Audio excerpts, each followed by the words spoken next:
You're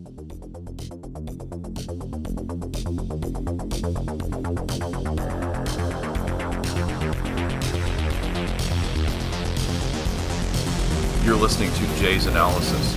This is the introduction to the Jay's Analysis podcast. The only authoritative source for Jay's Analysis is Jay's Analysis. Film, philosophy, geopolitics, the esoteric, and much, much more. Satire and comedy too. Now added bonus for free.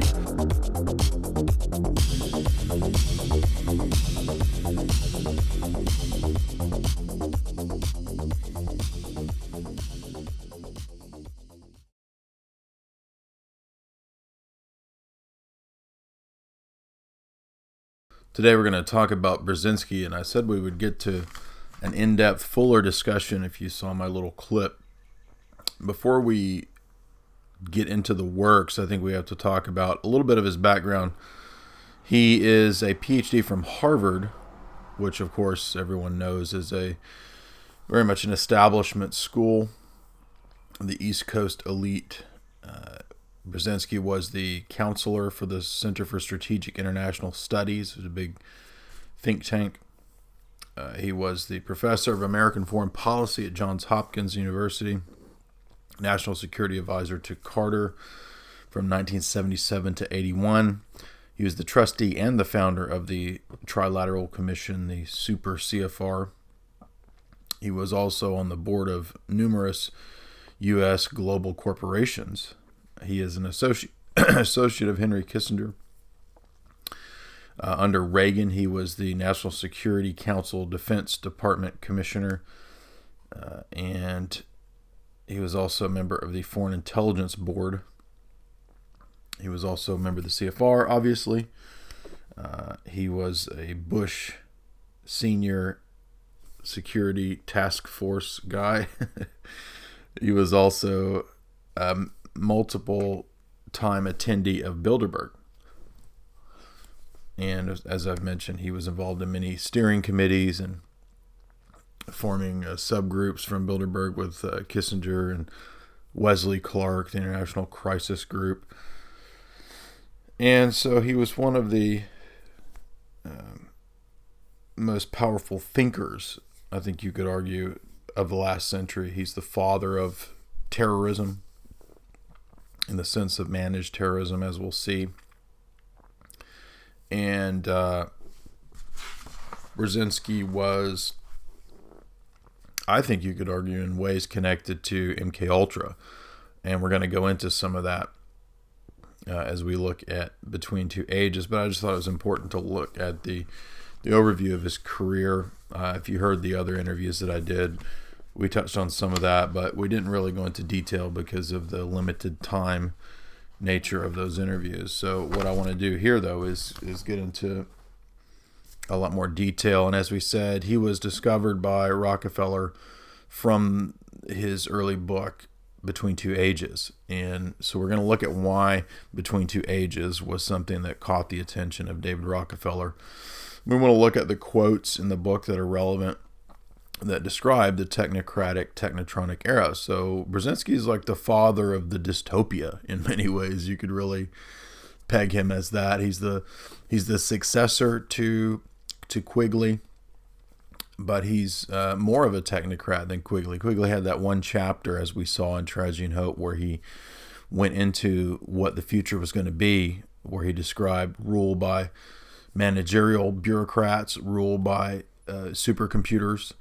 And in many ways, Brzezinski's much shorter book, which is only a few years after Tragedy and Hope, really continues in that lineage.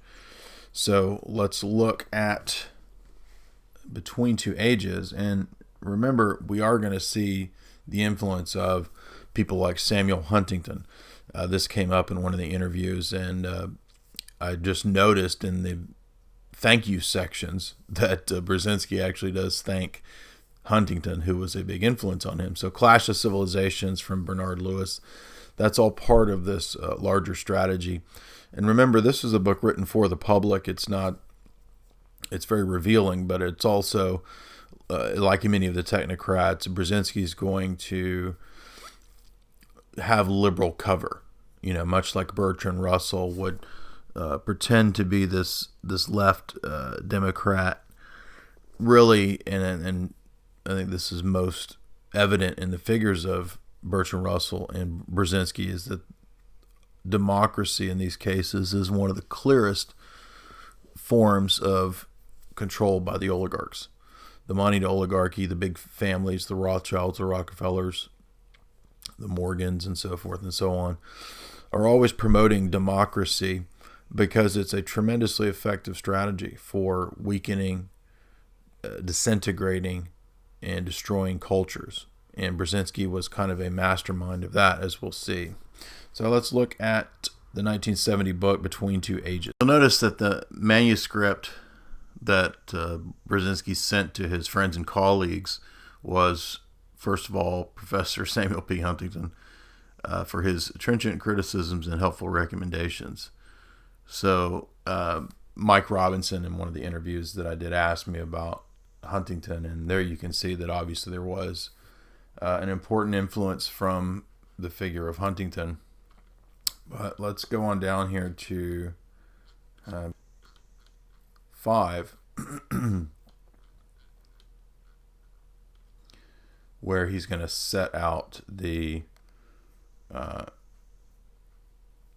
this is an interesting quote from Hermann Hesse. Human life is reduced to suffering and to hell only when two ages, two cultures, and religions overlap. There are times when the whole generation is caught in this way between two ages, two modes of life, and it loses all power to understand itself and has no standard, no security, and no simple acquiescence.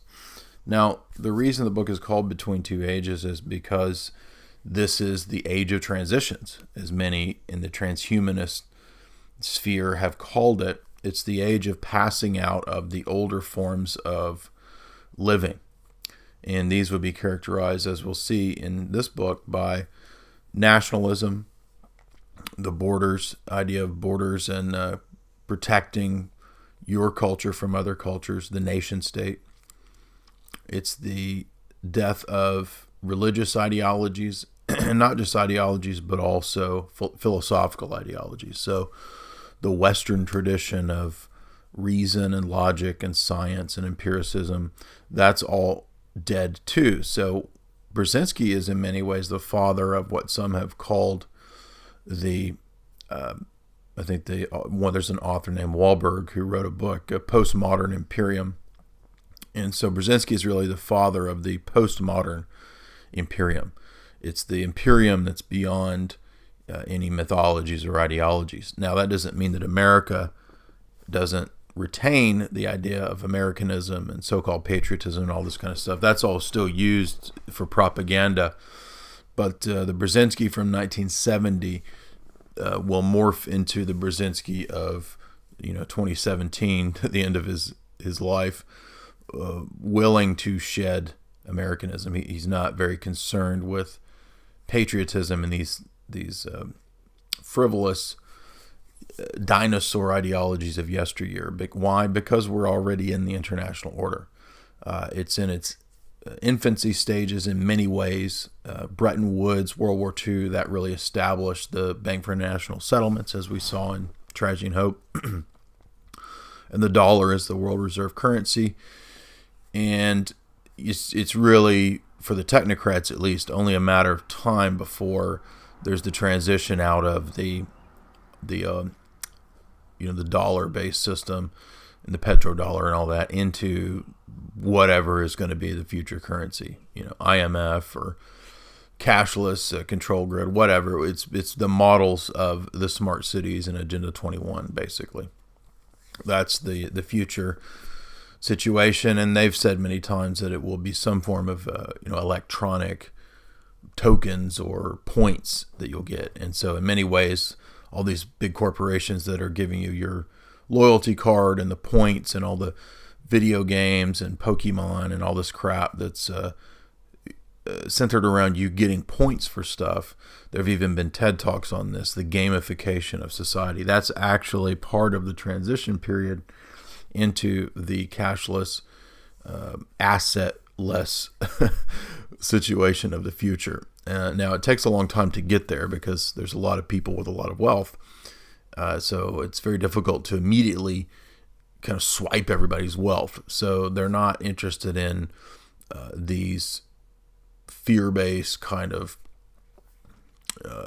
economic collapse any second now situations. I'm not saying that can't happen, but the Brzezinski model, the technocrat model, is much more interested in the incremental, slow kill, Fabian approach to bringing the technocracy into being. So they're not going to send Homeland Security troops to round you up and put you in a FEMA camp. They'd much rather promote everybody being enmeshed in video games, the Disney gulag, the virtual reality gulag. All this kind of stuff is a much better FEMA camp in your home. They don't need the FEMA camp. It's too messy. It's a big ordeal. And so all the nonsense of all the patriot crap on the radio, that's not going to happen. They don't need to. The shadow global government is already here. And as we said, it's in the latter stages of the mopping up process to move it into the next phase, i.e. between two ages, the next age. A breakdown of traditional cultures is discussed in the first section as Brzezinski moves through what characterizes the transition from rural and agricultural societies and cultures into industrial societies. And he lists a long list of things that occur when this happens.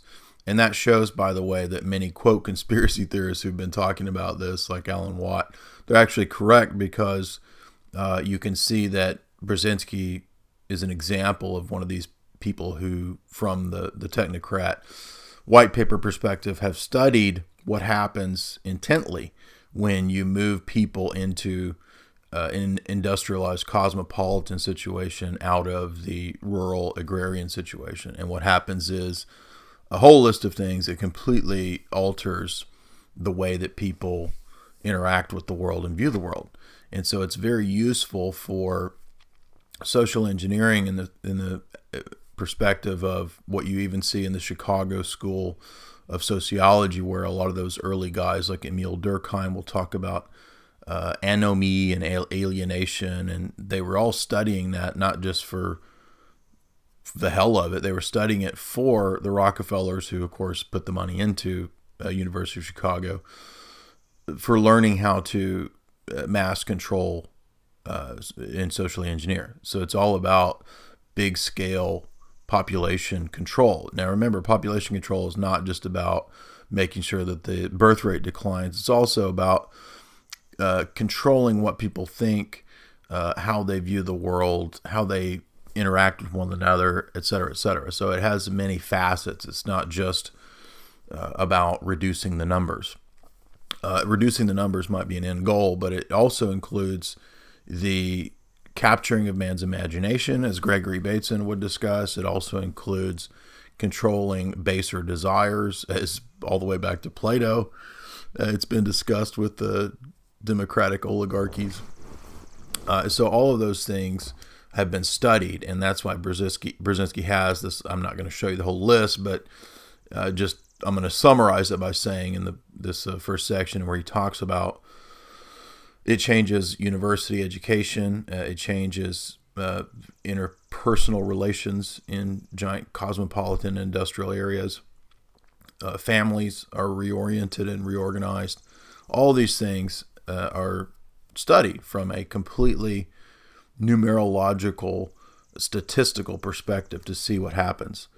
Now, once that happens, you get a complete change in how people operate. And that's why Brzezinski here in this section will talk about the global village. And he mentions Marshall McLuhan's analogy of